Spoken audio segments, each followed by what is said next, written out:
War 2 box office విధ్వంసానికి సమయం దగ్గర పడుతుంది.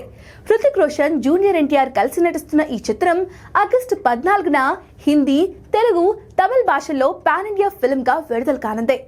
అయాన్ ముఖర్జీ దర్శకత్వం వహిస్తున్న ఈ సినిమాలో కియారా అద్వానీ హీరోయిన్ గా నటిస్తోంది.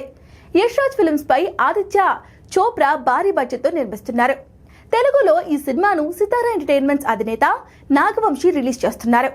తెలుగు థియేట్రికల్ రైట్స్ కోసం దాదాపు 90 కోట్ల రూపాయలు ఖర్చు చేసినట్లుగా టాక్ ఉంది.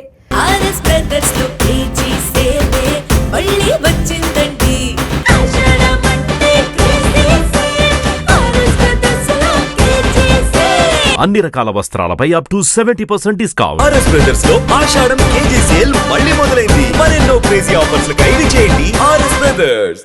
దీంతో 2 తెలుగు రాష్ట్రాలలో భారీ ఎత్తున రిలీజ్ కు ప్లాన్ చేస్తున్నారు. ఎర్లీ మార్నింగ్ షోస్ కు కూడా ఏర్పాట్లు చేస్తున్నారు. అయితే ఈ సినిమా ప్రమోషన్స్ విషయంలో మాత్రం వెనుకబడిపోయింది. ఇప్పటి వరకు జస్ట్ పోస్టర్స్ మాత్రమే రిలీజ్ చేస్తూ వచ్చారు. అందుకే ఇప్పుడు ట్రైలర్ రిలీజ్ చేసే యోచనలో ఉంది చిత్ర యూనిట్. తాజాగా ఈ ట్రైలర్ కి సెన్సార్ కూడా కంప్లీట్ అయినట్లుగా తెలిసిందే. హిందీ ట్రైలర్ ను 2 నిమిషాల 32 సెకండ్లు ఉండేలా కట్ చేశారట. ఈ ట్రైలర్ కట్ సినిమా మీద అంచనాలు పెంచేలా ఉందని ఇన్సైడ్ టాక్ ఉంది. వచ్చే వారంలోనే ఈ ట్రైలర్ రిలీజ్ ఉంటుందని సమాచారం. సోషల్ మీడియా టాక్ ప్రకారం జూలై 23న థియేటర్లో భారీ ఎత్తున ట్రైలర్ రిలీజ్ కు ప్లాన్ చేస్తున్నారట. ఇక ఆ తర్వాత స్టార్ హీరోలు హృతిక్, తారక్ కూడా ప్రమోషన్స్ కోసం రంగంలో దిగబోతున్నారట. ఇక్కడతో సినిమాపై అంచనాలు పీక్స్ కి వెళ్లిపోతాయనే నమ్మకంతో ఉంది చిత్ర యూనిట్.